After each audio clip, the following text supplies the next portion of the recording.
শুভ সকাল বন্ধুরা, তোমরা সবাই কেমন আছো? আশা করি তোমরা সবাই ভালো আছো। আমি সকাল সকাল স্নান করে মহাদেবের জন্য পুজোর জোগাড় করে নিচ্ছি।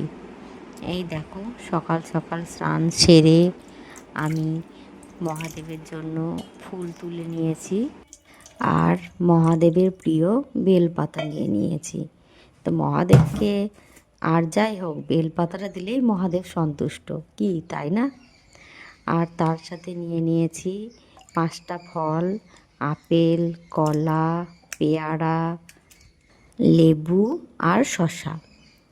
আর নিয়ে নিয়েছি দুধ, দই, ঘি, মধু আর একটু চিনি, সব দিয়ে পঞ্চামৃত করে নিয়েছি। আর হ্যাঁ, মহাদেবের জন্য সিদ্ধি নিয়ে নিয়েছি। এই দেখো, মহাদেবকে ভালো করে স্নান করিয়ে নিলাম।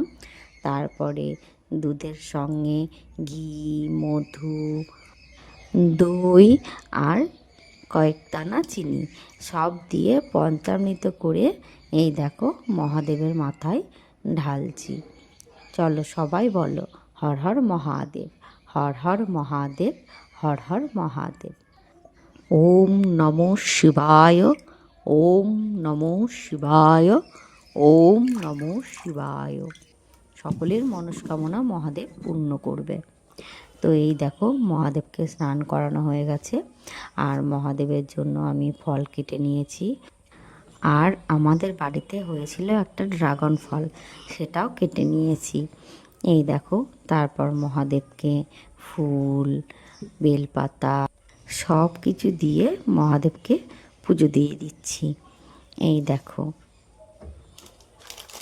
আর হ্যাঁ, যখন মহাদেবের মাথায় সিদ্ধি দিয়েছিলাম তখন সামান্য কয়েকটা কালো তিলও মহাদেবের মাথায় অর্পণ করেছিলাম।